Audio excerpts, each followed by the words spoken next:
Europe faces many challenges, but the crisis this continent faces right now, the crisis I believe we all face together, is one of our own making.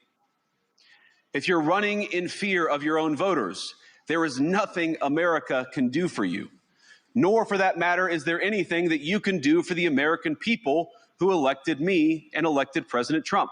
So first, give me your assessment of J.D. Vance's speech.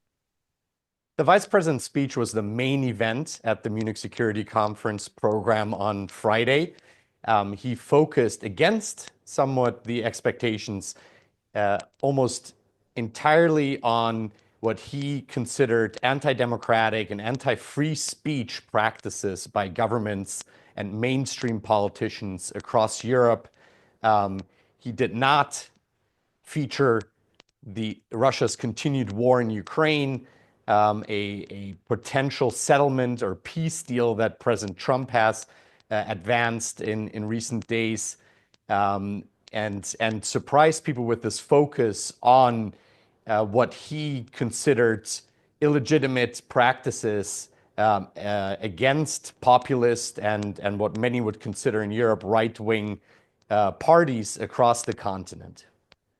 So, from my perch here in Washington, this was a blistering speech, and I'm just using my words. And from my perspective, what I was able to gather, he did three things. He stunned the host, he scolded the U.S.'s allies, and he created a huge stir in his first, I guess, major international speech, essentially addressing the issues you talked about. I mean, he talked specifically about Romania. He talked about the UK. He talked about Scotland.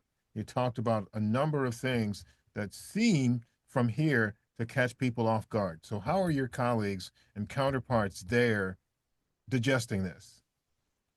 Well, he also talked to a German audience 10 days before a national election and in the aftermath of a terrorist attack or a series of attacks, with the latest attack happening here in Munich yesterday. I think that's important context and messaging by the vice president.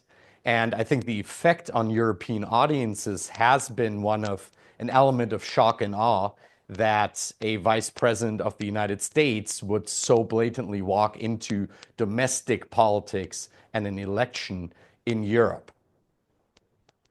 All right. So, yeah, I think the shock and awe is kind of reverberating far beyond that. But Jörn, let me ask you this from a practical point of view. How does this impact the allies? How does this impact the understanding of the U.S.'s standing and commitment to NATO and to peace and security in the region?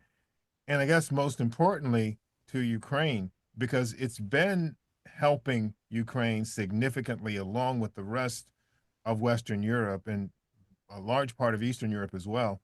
But how does this all sit now, and where does it all put what the U.S. has been doing, or does it change things now?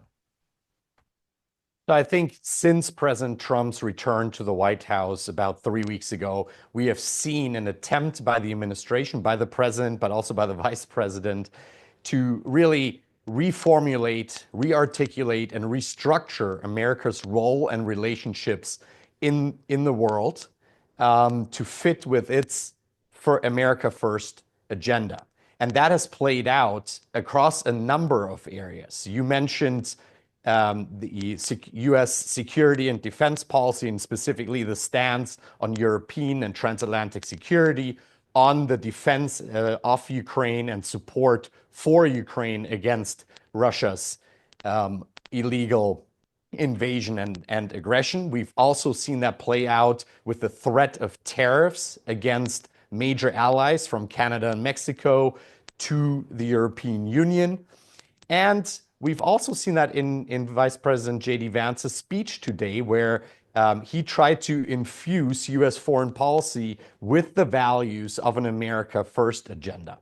And so I think from certainly across Europe, you have seen a stunned surprise, especially in the wake of President Trump's statements, that revelation that he spoke to President Putin of Russia, what he considered would consider as part of a potential peace deal. The comments from Secretary of Defense Pete Hegseth in Brussels, and then the walking back, and then the statements, not just the speech by J.D. Vance, but also what he then articulated, again, shifting the U.S. administration's position or creating more space for President Trump in his Wall Street Journal interview yesterday.